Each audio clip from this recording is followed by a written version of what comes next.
Everything is meaningless. Everything is vanity, a chasing after the wind. And we have realized that what Solomon meant when he said vanity or meaningless is that it was like shepherding or controlling the direction of the wind. Na walang masyadong magayari, walang masyadong ma-accomplish because it cannot be fully accomplished. In other words, meaningless means that life cannot be controlled, that life cannot be shepherded nor fully understood. This being the case, the teacher prescribed the enjoyment of whatever and whenever. Sabi niya, total ang buhay ay parang paghabol sa hangin, parang pagkontrol sa hangin. Kahit tangkain mo, kahit pansamantalang magkaroon ka ng parang tagumpay, hindi naman talaga malulubos, ang mabuti pa, mag-enjoy ka na lang. Sakyan mo na lang ang buhay, at nang sa ganon ay lalong marami ang iyong mapakinabang dito. Sa pagpapatuloy natin pag-aaral ngayon, chapter 3, pinamagatan natin, live and enjoy the moment. Thank you, Lord, for our time to be with you. Thank you for our time to be together. Cleanse us from all our iniquities. Make us whole, make us clean so we can see your face and hear your voice. Speak to us powerfully. We ask you, Father, to cleanse us and forgive us so that nothing may hinder the flow of your blessings into our hearts. Open our eyes and ears. Teach us to apply Solomonic wisdom in our lives. Protect us from lies and falsehood. Protect us from evil men and evil spirits. And may you protect our loved ones who are not with us right now. Lord, be our teacher now. We ask you, in the name of your Son, our Savior, Jesus Christ. Ecclesiastes chapter 3, verse 1. I'll be reading from the Contemporary English Version. There is a time for everything and a season for every activity under heaven. One of the most famous lines of the Bible. Solomon says that things will happen whenever they have to happen. You cannot help it. It will happen. In Ecclesiastes 3:2, there's a time to be born and a time to die, a time to plant and a time to uproot. Now, of course, he says that life is cyclical. You get born, you die. Things start living and then they end and then they die and take another form of life. That there is a time to be born, to die, and to be reborn into a new form, to be reinvented. Wala naman talagang namamatay eh. Kahit yung isda na namatay, kinain mo, naging part of you na siya, di buhay pa siya. Kahit na ikaw kinain ka ng pating, buhay pa yung pating. So there's a part of you that continues to live. Yung kinain mong papaya, hindi naman siya namatay, naging part of you. Nabulok ka, naging lupa ka uli, kinain ka naman ng luya, naging luya ka, patuloy na umiikot-ikot ang buhay. Yung spirito lang natin yung pwera sa kwento. We're talking about yung physical aspect of life. Wala talagang namamatay. We only take on new forms. That aside from biological life, marami pang ibang namamatay. Ideas, points of views, and values become obsolete. They become irrelevant. So ang tao na patuloy na mabubuhay at makikinabang sa buhay, yung marunong magsabing, ay obsolete na to, tapos na ang panahon ng ideya na ito, ibang ideya na. Tapos na ang system na ito, tapos na yung method na ito, meron namang iba. Kaya kahit yung mga entertainers who know how to reinvent themselves, they continue living. No? Pero yung napako na sila sa isang format, sa isang sistema, nagiging obsolete. Also, some relationships die. May panahon dyan nagsisimula, umuusbong, namumulaklak, nagka-climax, tapos namamatay din. Some arrangements and transactions end. Some feelings die. Life is constantly renewing. So how do you benefit from such comings and goings? Well, minimize suffering and maximize enjoyment brought about by this reality. If things and people and ideas die, how will you have peace in life? Do not hold on tightly to anything or to anyone.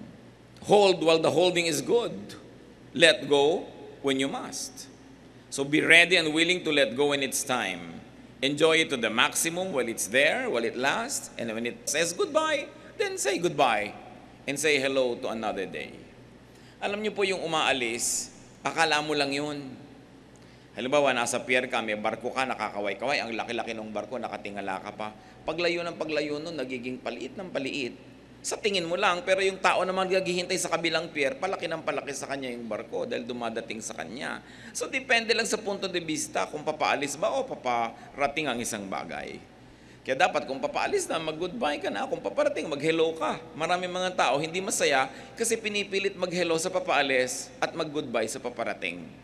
Ang sinasabi ni Solomon, yung mangyayari, kailangan marunong kang tumimpla sa panahon. Na ito talaga, ito ang panahon, therefore ito. Si Percy Bysshe Shelley, sabi niya, we look before and after and pine for what is not. Kaya daw laging malungkot ang tao. You only look before and after, you don't look at the now. Ang laging inaasam, the good old days or the coming future. You neglect to enjoy the present. At hinahanap yung wala, ang hinihingi yung imposible. At sabi ni Alexander Pope, be not the first by whom the new is tried, nor yet the last to lay the old aside. Para ka masaya, dapat hindi ka extreme. Do not be too early or too late. Many people are too early for their times. So ano nangyayari? They are killed. And then later on you say, they are martyrs, but they're ahead of their time. Ano naman nangyayari doon sa too late? Wala na. Naiwan na sila ng lahat ng benefit. Kaya dapat marunong kang sumakay sa panahon. There's a time to plant and a time to uproot. Ano yung uprooting? Ang marahil na tinutukoy dito na itinatanim. Halimbawa, gabi, you uproot to harvest. You don't uproot to destroy, but just to harvest and to continue the life cycle. So it means that you plant and you harvest. Planting and harvesting have to be scheduled because seasons and environmental factors figure in agriculture, even in man's affairs. May mga panahon talaga, pagka sa palayan, pagka hindi ka nagtanim agad, huli ka nagtanim, huli ka nga ani. Ang problema, umani na yung iba, naiwang ka pa, may grain, hindi pa hinog, lahat ng daga sa bukid lilipat sa'yo kasi ikaw na lang yung mayroong grain. Nahuli ka, kaya sorry ka na lang. Kaya sabay-sabay yan, pag nagtataniman, sabay-sabay. Yung hindi marunong sumabay sa takbo ng panahon, yun ang laging may conflict. Yun ang laging may problema. So plant on time in order to harvest on time. Now, planting is not only to agriculture. Planting could be in terms of investments. When do you invest? When you are prosperous, when you have many other things to spare. And also, when you are still strong, so that when you become weak and you begin to be weak, you begin harvesting. Kailan ka kukuha ng insurance? Pag bata ka pa, para mura. Pagka bata ka pang wala ka pang sakit, no? Ano ka, love ng insurance, may sakit ka na, i-insure ka pa? No way. Di ba? Gusto ko siyempre pagkakitaan ng insurance. Kaya pagka nagkakatanda ka na, ayaw ka na insure. So, kailan ka magpapa-insure? When you are still very, very acceptable. Dapat may oras yan. Pati relationships, pagmamahal, kailan ka magmamahal, kailan ka aanin ang pagmamahal na yon, timing. Verses 3 to 8. There is a time for killing and healing, for destroying and building, for crying and laughing, weeping and dancing. A time for throwing stones and gathering stones, a time for embracing and parting. There is a time for finding and losing, keeping and giving. For tearing and sowing, listening and speaking. There's also a time for love and hate, for war and peace. So lahat ng extremes na yan may panahon. And many times, the morality of something, a deed or an act, depends heavily on its timing. Bihirang-bihira yung absolutely right and absolutely wrong at any given time. The time colors its correctness or wrongness. Kaya there's a time to keep quiet, there's a time to speak. And what was appropriate to say 1 second ago no longer is if you are late. Therefore, it is no longer good to say. Napakahalaga, may panahon. Pati ang pag-ikot ng mga planeta, ang paglubog at pagsikat ng araw, lahat may panahon. So there's a time to kill and heal, not only people, but also ideas and arrangements. To destroy and build, to cry and laugh, according to what we have read, to weep and to dance. So kung masaya ang panahon, makisaya. Kung lungkot, makilungkot. Huwag laging nakasalungat. There's a time to gather and a time to scatter. To earn and to spend. Habang tama to earn, pero mayroon din tama mga kapatid to spend. Huwag lang kayong earn ng earn, save ng save. There's also time to splurge. Lahat ng yan, basta tama ang panahon, gumaganda. Everything in its time. There's a time to collect and to distribute, to get and to give. To embrace and to part, to find and to lose. Pag merong nawala sa inyo, anong reaksyon nyo? Initially, lulungkot ka kasi nawala. Pero dapat sandali lang yon. Ang matira na dapat, magpasalamat ka kasi nawala. Bakit? Nawalan ka lang kasi nagkaroon ka na. Yung hindi nagkakaroon, hindi yun nawawalan kahit kailan. No? Something's lost and something's gained in living every day. And you can't lose what you never had. You can't lose what you never found. So when you lose it, you say, sayang naman, I feel bad, I lost it. But on the other hand, I should feel good. Because I used to have it. Nagkaroon na ako. Nakatikim na ako. Nakahiram na ako. At yan ang ginasabi natin sa mga tao. Pinapahiram ka ng anak, pinapahiram ka ng kapatid, ng asawa, ng kaibigan. Dumarating ang panahon, binabawi. Ang natitira sa tao, sama ng loob. Samantalang dapat magpasalamat ka, nakatikim ka. Nagkaroon ka, nakahiram ka. So panahon na para isoli yan. Because you cannot have everything and you cannot hold on to anything too long. Ang manghinayang ka, yung may asawa ka dyan ng 10 years na hindi mo minahal, tapos kayo biglang namatay, di sayang naman, hindi kayo nagkamahalan. Nagkaroon ka ng anak, hindi mo na mahal. Nagkaroon ka ng magulang, hindi mo na mahal. Tapos nawala, I won't begrudge you for feeling bad. Kaya ang dapat nga, i-maximize mo yung relasyon habang nandun. Para pag nawala, nagdaramdam ka lang at nawala, pero ang pinakamatagal mo ring mararamdaman, pasalamat pa rin. Kasi, at least pinagbigyan ka ng langit, nakaranas ka na magkaroon. A good attitude when you lose something or someone is to be thankful for having found and enjoyed it. Salamat, nakahiram. Sabi niya, there's a time daw to listen. When is a good time to listen? It is when you do not understand. Baligtad ang mga tao. When they do not understand, ang ingay. But it's a time to listen when you do not understand so that you will have a chance at understanding it. Magkaroon ka man lang pagkakataon na maunawaan yon. Another good time to listen is when you don't like what you hear. Why? Why should you listen when you do not like what you hear? Because it will open up your mind to another possibility, to another arrangement, another way of thinking and doing things. You should always give a chance to what you do not want to hear. Because those that you like to hear, you will always get to hear anyway. Kasi pag gusto mong marinig, gagawa ka ng gagawa ng paraan marinig mo yon. Yung ayaw mong marinig, lagi mong pagsasarahan, hindi mo na madidinig kahit kailan. Kaya mga marurunong na tao, nananahimik. Pag may nadidinig silang hindi nila naiintindihan o ayaw nila, alam nyo na, ang ginagawa ng mga mangmang. Pag may nadidinig silang hindi nila naiintindihan, nakikipag-compete sila agad. At kung ayaw nila yung nadidinig nila, nire-reject nila agad. Kamangmangan yun. Give it its day in court. Whatever it is. Kasi hindi mo alam, doon nag-e-expand. Kailan nag-e-expand ang ating brain? When we accept what previously was unacceptable. No? Or when we reject what previously was acceptable because of reasoning. Kailangan nag-iisip ka. A good time to speak is when you have a good message and a good timing and when it is constructive. Speech also has its bad time. Kahit maganda yung message mo, pag wrong timing, baliwala rin yun. Timing, you will realize, is nearly as important as the message itself. Na kung marunong ka mag-time, more is gained under the sun. Now, time is ephemeral. It passes. It always moves. So what do? You enjoy good times. It will not be forever. Lagi kong sinasabi sa mga may anak, enjoyin yung mga anak nyo hanggang mga 5, 7 years old. Yung lagi kayong inaakyat na parang puno, laging nakakalong, laging ayaw humiwalay. Kasi mamaya, ayaw na nyo makita kayo kasabay sa mall eh. No? Lalo pag nag-high school, nagka-college na. Samantalahin nyo na habang laging nakadikit sa inyo. May panahon para doon. Ngayon, kung kailan naman yung mga bata ayaw lagi kayong kasama, lagi nyo pinipilit sumama. Kaya lagi may struggle.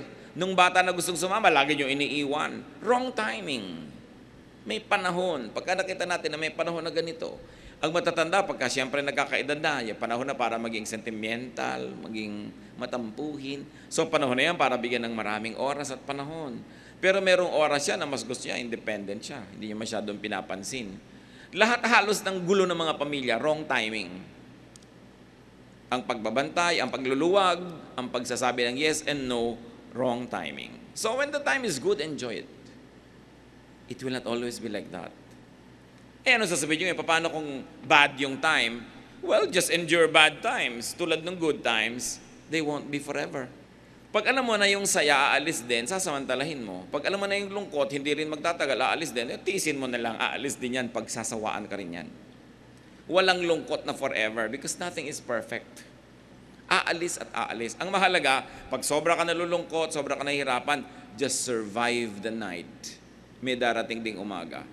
Huwag ka lang maglaslas ng pulso o uminom ng lason o tumalon sa dagat kasi maiiba rin yung chemistry ng katawan mo bukas. Kahit sobrang lungkot mo ng alas 2 ng umaga, pag nag-alas 6 ng umaga, maiiba yan. Just survive. Kasi walang laging nandyan. Time keeps on moving. So though times cannot be totally controlled, we are told that human participation can help shape it. Totoo, hindi natin nakokontrol ang buhay, hindi natin mailalagay sa bulsa, hindi natin matatalian kung saan pupunta yung buhay, pero meron pa rin tayong nagagawa somehow sa general direction na pupuntahan nun. Sa general speed na magiging andar ng buhay, kaya lagi tayong nagpa-participate in a very positive way. It is our duty to ourselves to keep on learning, to be more and more and more knowledgeable, so you can discern the comings and goings of the seasons and time your life according to such natural law. And what is nice, but spending more time doing good and attracting good. That is a good investment. Especially when you do not have any clear thing in mind as to what to do, keep doing good. You can never go wrong. Kasi nakakapagtanim tayo ng siguradong tutubo at magkakaroon ng harvest. However, doing good and such good deeds are not guarantees that you will have a very happy life. But they only position you for better chances at being happy. Yung iba sasabihin, bakit po ang dami kong ginawang mabuti hanggang hindi ako nag-enjoy? Pero ipinoposisyon mo ang sarili mo na mas posibilidad na tumanggap ka ng mabuti kaysa masama. At hindi pa tapos ang buhay, hintayin mo lang nang hintayin ang mga bagay na yan. Ecclesiastes 3:9-14. What does the worker gain from his toil? I have seen the burden God has laid on men. He has made everything beautiful in its time. He has also set eternity in the hearts of men, yet they cannot fathom what God has done from beginning to end. Said another way, Solomon tells us that man cannot fully understand God nor life. So huwag nila magsikap ng sobra. Unawain ng konti at sakay ka lang sa buhay. Ecclesiastes 3:12-14, I know that there is nothing better for men than to be happy and do good while they live, that everyone may eat and drink and find satisfaction in all his toil. This is the gift of God. I know that everything God does will endure forever. Nothing can be added to it and nothing taken from it. God does it so that men will revere him. So the teacher makes sense of all the time offers by not studying life too much. Sabi niya, gano'n naman pala eh. Hindi mo rin sobrang mauunawa. Huwag mo na lang sobrang unawain. Unawain mo na lang yung kaya mong maabot at yung hindi mo maabot, tigilan mo na ng kaiisip. Alam niyo, kuminsan very mind-boggling to me personally. Pagka on a clear night sky, tiningnan ko yung mga planeta, ang lalayo. Gaano kaya kalayo ang lahat ng ito? Yung hindi maubos-ubos-ubos. Yung pagka sinasabi na 360 light years away yung isang planet, 1 light year is, the time that it takes for light to travel for 1 year, the distance it covers in a year of traveling.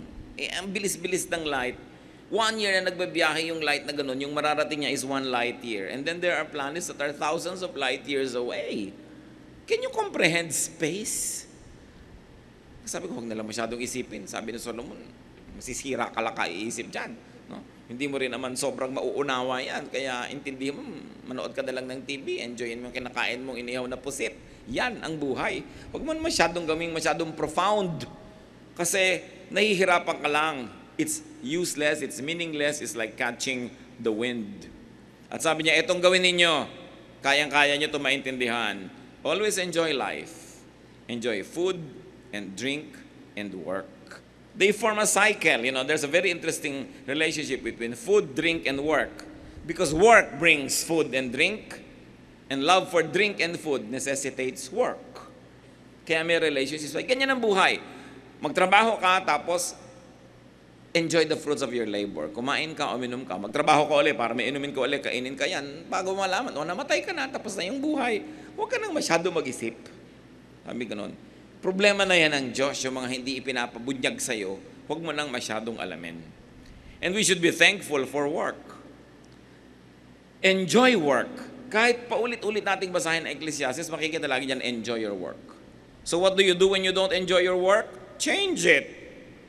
When you cannot change your work, change your attitude. Pero kailangan matuto ka mag-enjoy ng ginagawa mo. Why? Because you have to do it anyway.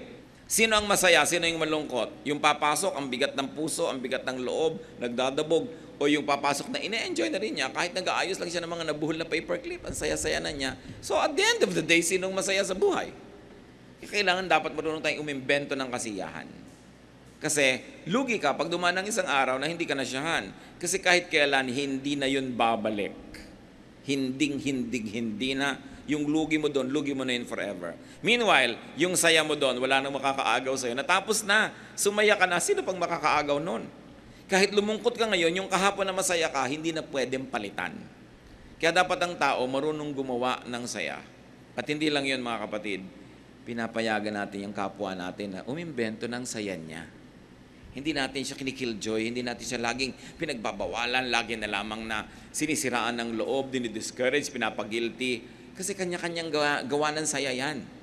May mga tao naglalaba, mga bula-bula lang ng laba, sumasaya na sila. Can you take that away from them? Kung total, lalaban mo rin lang yan. Kung nagdadabog ka, nahihirapan pa yung loob mo. Wala kang magagawa tungkol dyan. But God keeps control and understanding of life out of man's reach. Sabi ni Solomon, para lagi siyang irespeto at sambahin. Merong hiwaga, merong misteryo ang buhay dahil may hiwaga at merong misteryo ang Diyos ng buhay. At sa lahat daw ng naiinawaan natin, lalo natin sambahin ang Diyos. Kasi naunawaan pala natin. Pero hindi natin nauunawaan, lalo naman tayong sumamba kasi hindi nga natin nauunawaan. Sa Kanya natin iasa. When you have this positive attitude, it is difficult to make you sad. It is difficult to rob you of your happiness. Let's go on, chapter 3, verse 15 of Ecclesiastes. Whatever has already been and what will be has been before, and God will recall the past to account. So niya wala namang bago, paulit-ulit lang lahat ng bagay. Kahit fashion, paulit-ulit lang lahat ng bagay, walang bago. Kahit yung sasabihin mo may na-imbento, na-discover, nalaman lang yung mechanism behind it, yung mechanics, yung method. Pero ando na yun dati pa. Kahit nung hindi pa naiimbento yung lightsaber na ilaw, nandun na yung ideya na yun, na-discover lang nung nag-iisip at nagkukutikot ng mga kung ano-ano mga bagay at nagkakalikalikot dyan, tuloy nakakadiscover. Pero yung na-discover mo, dati nang nandun yun. Itinakda na yan, nung nilikha ng Diyos ang buhay, nandun na lahat. Nandun na lahat. Kaya sabi, huwag ka magyayabang. Therefore, huwag mo rin masyadong pagurin ng sarili mo, lagi ka makakita ng bago. Kasi nandiyan na yan, walang bago. Luma na yan. Nakataon lang na yung mata mo, luminaw nung panahon na yun, nakita mo siya, pero dati na siyang nandun. Man can benefit from the cycles of life by learning from the past. No? Sabi niya, He will cause the past to account. Dapat, lagi mong tinatawag yung past. O ano ba yung lesson mo? Ano ba yung naituro mo sa buhay ko? Para hindi sayang. Kahit tayo nagkamali nung nakaraan, pero lagi nating iniisip yung pagkakamali na yun, natuto na tayo na huwag na yung ulitin, benefit na rin yung pagkakamali na yun. The only way to benefit from a mistake is to learn from it. Kaya mga taong nagkakamali sa buhay natin, tinatanggal natin sila agad, wrong. Isipin mo, nagkamali siya, ngayon alam na niyang mali yun. Chances are, hindi na niya mauulit. Kumuha ka na isang bagong tao, hindi pa niya alam na mali yun, magkakamali uli siya. Paulit-ulit lang yan. Kaya mas maraming mali na nagawa yung tao sa'yo, mas asset mo yan sa buhay. Kasi at least by elimination, marunong na siya. Alam na niya kung ano yung mali. 5 na lang, paulit-ulit at sinasadya niyang ulitin yun. Pero asset yung nagkakamali. Alam yung isang taong maraming naging mali, yung isang taong walang kamali-mali, sinong dapat mong pagtiwalaan doon? Yung marami na naging mali. Kasi marami na siyang na-realize, mali pala to, mali pala to. Yung hindi pa nagkakamali, hindi pa niya alam yun eh. Kaya yung nagkakamali, meron niyang pag-asa. Kung magiging positive yung attitude mo, sabi mo, now I know. Hindi ko na siya ulitin. Or uulitin ko man siya, iiwasan ko na yung mga hindi magagandang bahagi nun. So much can be had when we are in tune with the cycles and the seasons. May panahon talaga. Kaya maganda yung nakatira ka minsan sa bukid, sa bundok, sa nature, kasi nakikita mo talaga yung cycles. Minsan, city life deprives you of that. Umuulan na nga, hindi mo pa alam. No? Gabi na nga, hindi mo pa alam kung nasa opisina ka. Yung detached ka from nature. Pero yung malapit sa nature, mas nababasa niya yung takbo ng panahon. May takbo ang panahon. Halimbawa, rainy days talaga yan. Utang na loob, huwag ka namang mag-schedule ng kasalan. Huwag ka mag-June bride. Diba? Liba nilang gusto mo talaga, Independence Day, parade ang background ng kasal mo. Pero June bride, ginagaya mo sa Amerika, June spring, dito, tagbagyo yun. Diba? Kaya pastor, kapakasal po ako ng June saan? Sa garden po. Anong susuot mo, iha? Bota? Ay, high heels mo. Lulubog ka sa putik, promise. June yan eh. Di ba? Ang ipagawa mo kapote. Huwag trahe de boda, kakalad ka rin mo yan sa putik. Dahil June. So may panahon, hindi mo kayang palitan yun. So mag-indoors ka na lang kung gusto mo June. Merong mga, kung ano-anong malalaking event, ilalagay niyo sa oras ng tag-ulan, tapos dasal kayo ng dasal na huwag umulan, pati Diyos pinapagod yung makinig. Nakatakda na, tag-ulan yun, mananalangin kang huwag umulan. Sumabay ka na lang. Di ba? Huwag ka dun mag-event. O kaya lahat kayo naka-swimming trunks sa debut mo, di okay lang umulan. Pero itatapat mo sa ganon, mahirap yun. Huwag mo nang ibahin yung nakatakda, nakasulat na yun eh. Kaya maraming struggle. At nakita ko po mga kapatid, ang daming ikakasal. Nagtatakda ng tagulan talaga, tapos wedding garden o by the beach. Pero ang trahe de boda, hindi pang beach wear ha, talagang pang ballroom. Tapos, padasal ng padasal, pati church, napapagod ka dadasal. Dasalan ng dasalan lahat. Kung nga kayo magdasal, tagulan talaga. Ba't yung sinasalugat ang Diyos? Diba? So, kung magigawa kayo ng schedule, at yan i-apply nyo mga kapatid sa marami pang ibang events of your life, may panahon talaga. Pagka Burman, sa mga hikain, talagang sinusumpong yan. So, huwag kayo dyan gumawa ng event na ayaw nyo may dala-dala kayong hika to the event. Dahil may panahon eh. Sabi ni Solomon, there is a time for every matter under heaven. Kita nyo, pagka-enrollment, pag graduation, pag pasok. Kita nyo, pag oras ng pasok, yung hindi pumapasok, sa oras ng graduation, hindi ko mag-graduate. Hindi siya kasi kasali sa tamang oras. Napakahalagang isipin. 16 to 17. And I saw something else under the sun. In the place of judgment, wickedness was there. In the place of justice, wickedness was there. I thought in my heart, God will bring to judgment both the righteous and the wicked. For there will be a time for every activity, a time for every deed. Sabi niya, napansin ko, hindi naman laging may katarungan. Hindi laging napaparusahan ng mali. Pero naisip ko rin, dahil ang Diyos ay makatarungan, siguradong may oras din ng paghuhukom ang lahat. Kaya huwag kayong maiinip sa judgment ng Diyos. Don't take vengeance. Don't avenge yourself. Sabi ni Lord, vengeance is mine, timing is mine. The teacher places prevalent injustice and violence in perspective. Minsan marami nagtatanong, bakit po naghahari ang masasama? Ayan, sabi ni Solomon. Tatapos din yan, may oras yan, merong oras ang Diyos para dyan dahil may oras para sa katarungan. Since God is good, injustice and violence will be judged. Kaya kayo nagagawa ng injustice, ng violence. 1, stop positioning yourselves in a place where you could be abused. And 2, don't take revenge. God will have His time for vengeance and for justice. Pero hindi naman kung may oras ang Diyos, ibig sabihin lagi mo nalang i-expose ang sarili mo to danger and to injustice. When you can help it, try not to be there. If there is injustice, do not be the object and the subject of it. Pero sa mga nangyari na, huwag nating laging sisihin ang panahon. Alam nyo, ang isa sa mga pinakasayang na ginagawa, yung pinagsisisihan ng lumipas na. Minsan ka nang na-disadvantage dahil may maling nangyari nung nakaraan. Pero tuwing pinagsisisihan mo yon, nadi-disadvantage ka uli. Ulit-ulit kang nadadamage tuwing nagsisisi ka. So, hindi naman dapat remorse ang kailangan. Kung nagkamali tayo, repent. What is repentance? You turn from bad and turn to good. Stop doing wrong and start doing right. That's repentance. To be restored, to be corrected.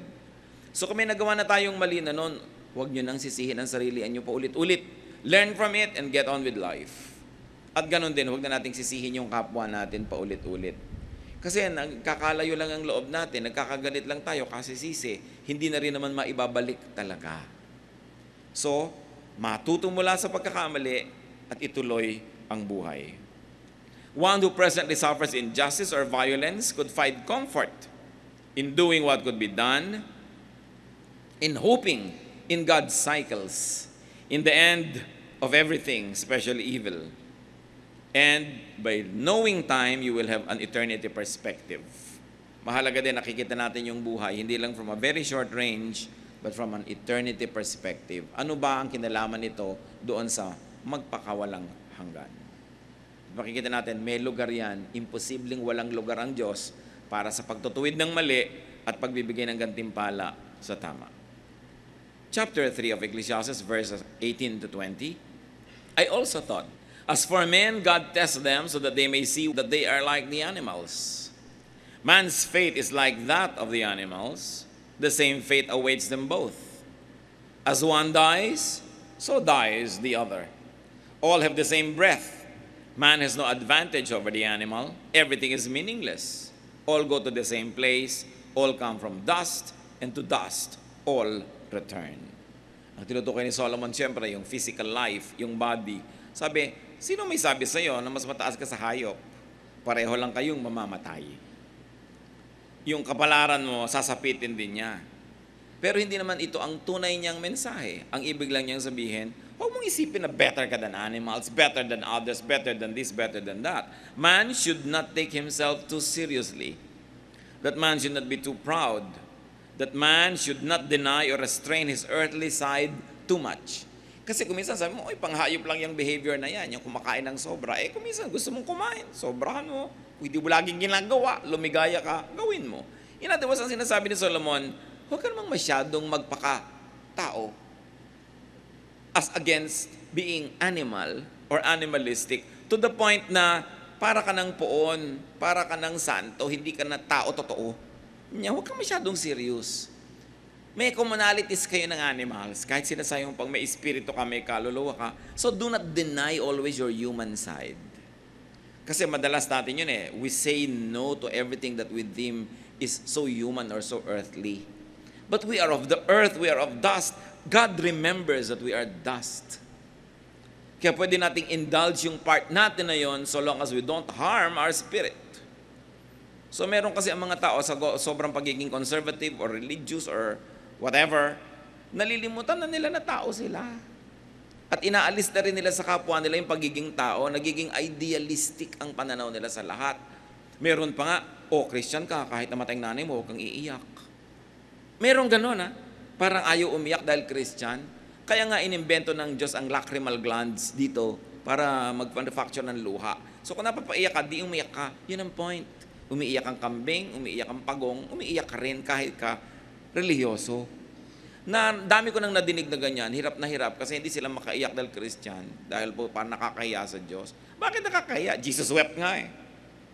So mo dapat tinatanggal sa sarili mo yung ganong pagiging earthly because you're also of the earth.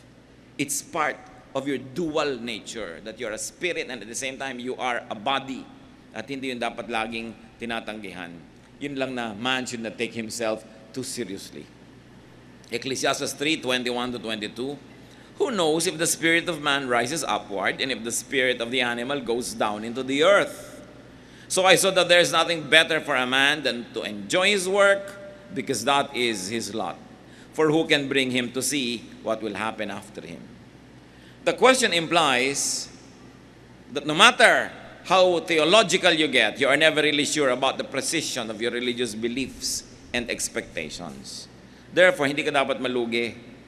Whatever your concept of afterlife is, hindi mo dapat baliwalain yung present just for the concept of an afterlife. Because your concept might be wrong.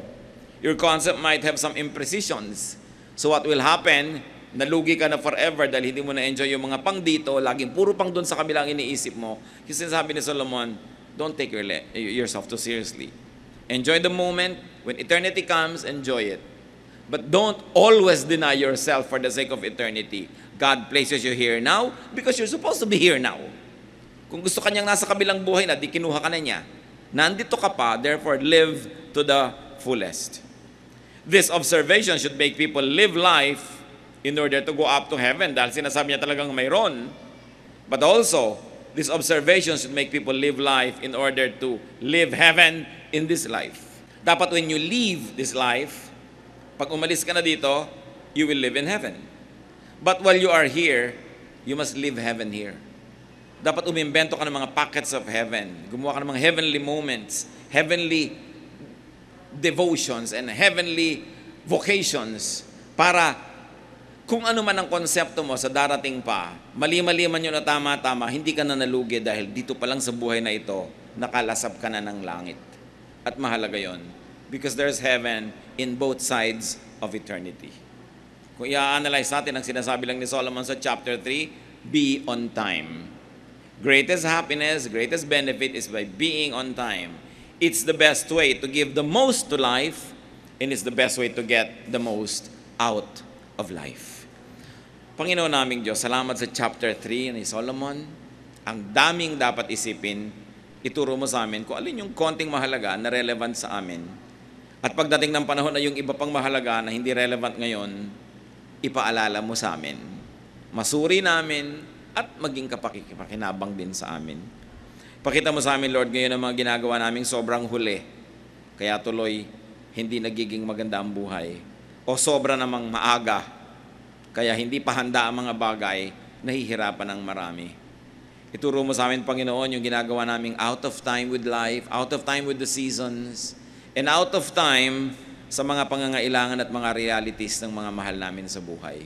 Teach us to be sensitive. Magbulay-bulay tayo sandali, mga kapatid. Humingi tayo ng personal na mensahe para sa ikabubuti ng ating buhay. Be alone with God in some moments of reflection.